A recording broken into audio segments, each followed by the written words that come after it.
Driving that knee forward and building that strength within the hip flexor. My people, what's going on? So today we have some hip flexor exercises to develop speed, develop hip flexor strength, and just help prevent injury and allow for yourself to have better explosiveness and better movement in general. So today with this routine, the routine is for a prep for a running day. It can be a prep for a running day or a jumping day or just a prep for a general workout, okay? And now in today's workout, look, Bubba, look at the camera. Say hi. Hi. He says hi. Miriam, say hi. I can't hear you. It's on the mic. In today's workout, you guys can expect to develop hip flexor strength. And then what we're going to do is put the hip flexors under tension, okay? And yeah, if you guys have any questions, please drop it in the comments. Other than that, enjoy this routine, enjoy this workout. Let's get it. All right, y'all. So first exercise that we have, we're practicing developing strength within the hip flexor at in range, okay? So all we're going to do is, I'd like to stack a few weights. You can get whatever type of prop you need, okay? Be creative. All we're gonna do, we're gonna stack. This is about 2, 4, 6, 7.5 inches. Okay, this is about 7.5 inches high. This is my default setting. But when I first started out, I used to start out at about 5 inches. So you progressively work your way up. Okay. What's the most important is you find your end range, and right there, what we're gonna do is we're gonna hold at the end range. Okay. So what we're doing, first part, make sure you have good posture. All right. Start off with good posture. I ball my fist up to create that tension throughout my core. And all we're gonna do, come to a lift at the highest point, okay? And all we're going to do is hold 3 seconds. Slowly release back down, 1 second rest. Right back to it, okay? The only thing I do not want you guys doing is coming back here to compensate for the lack of hip flexor strength, okay? If all you can do is barely get right here, that's perfectly fine. All you're going to do is progress to develop that strength, that muscle endurance within the hip flexor group, okay? My muscle group, excuse me. So all we're doing, we're here.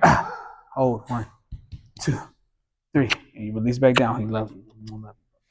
All right, that's all we're doing.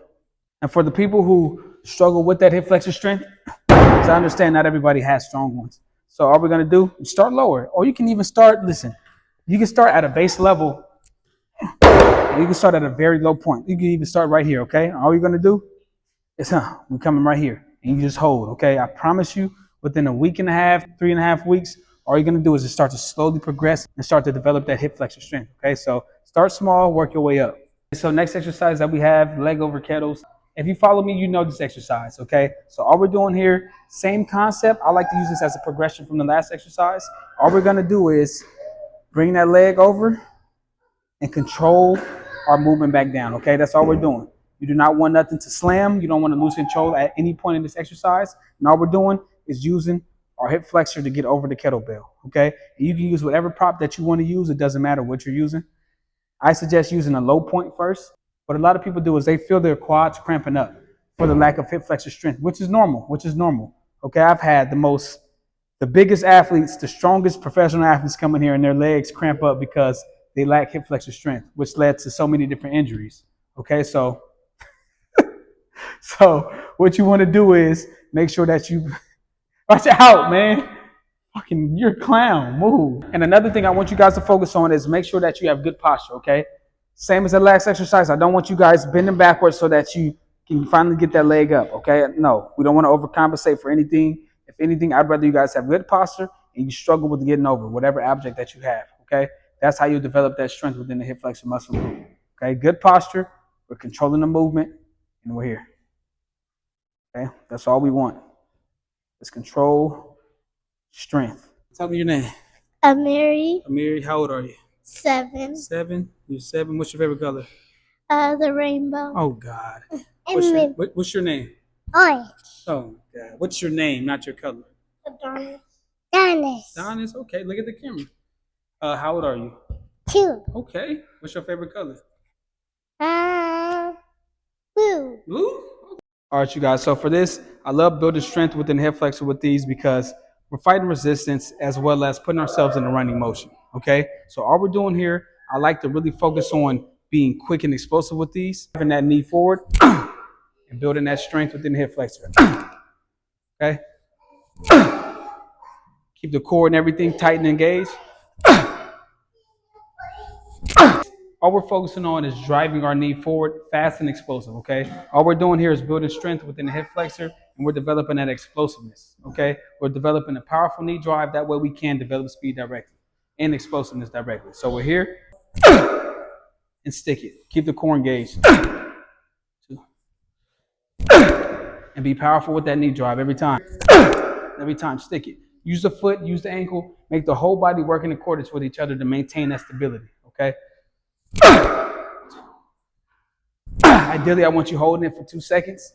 And with those, our main thing is speed, okay? Do not forget that. You can start off slow, getting the movement down, but I want you to have speed with that. All right, so I love these 2 exercises. These are 2 variations that you can have to really develop hip strength. They're simple, but very effective, okay? These are some of my favorites. So first variation, all we're doing, bringing the arms out, core tight, and we're just pulsing, okay?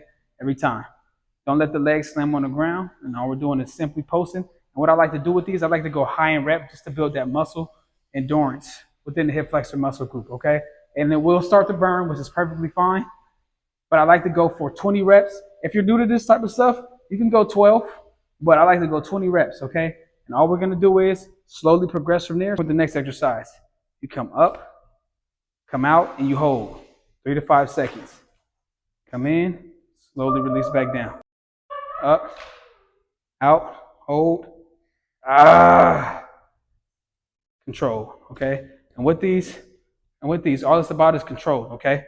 Out, hold. And what y'all gotta understand with building hip flexor strength, you have to understand that the hip flexors are one of the #1 things correlated to developing speed. A lot of people struggle with weak hip flexors in general. So what you want to do is slowly start to build that hip flexor strength, but you want to build it in specific ways. For example, what I like to do with a lot of my athletes, I like to build hip flexor strength in the muscle endurance fashion, where you put the hip flexors under tension for a certain amount of time. That way you start to build muscle endurance within the hip flexor muscle group. This allows for your hip flexors to perform at a high rate for a longer period of time, which develops top end speed, which develops first step explosiveness. Okay? All right, y'all, this is one of my favorite exercises, okay? This directly targets the hip flexor muscle group, but it also targets the core and it makes you have glute engagement, okay? So it makes all your body parts work in one, and it develops a lot of stability, a lot of muscle strength within the hip flexors, core, and glutes, okay? So what we're gonna do is, and it's okay to hold something, okay, to make yourself steady. What we're gonna do, powerful knee drive. Now, also, this band here is very heavy for me, okay? I like to go with a light band just so that you can control which tempo you go at more, but this band is very heavy for me. So all we're gonna do is we're gonna drive, 3-second hold, powerful drive, 3-second hold, okay? And I do not want you guys losing posture. I don't want you guys crunch, and I don't want you guys leaning back trying to get the band up. Every time, solid posture every time. That knee driving down into the ground, building that glute strength and glute engagement, and you're going down, okay? And that's all we're doing. You want to teach your body to work in accordance with each other, okay? You really want to develop that ability to have your core engaged, have your glute engaged, have everything working at an optimal level. That way, the speed and jumping and everything comes together, and it is optimal when you get on the field and you perform your sport. All right? Same thing here. 2, 3, control down. 2, 3. All right, y'all, and that's a wrap. Let me know what type of workout y'all would like to see next. I hope that routine will be good for y'all and beneficial for you guys when y'all get in the gym or prior to any type of workout that you have. Let me know what type of routine or workout you guys would like to see next. Drop it in the comments. All this is about you guys developing, so I want you guys to develop in the best manner as possible. Enjoy. Y'all have a good one. Much love. I appreciate y'all. And if you ain't subscribed to your boy, subscribe to me, like the video. I appreciate y'all as always. Much love.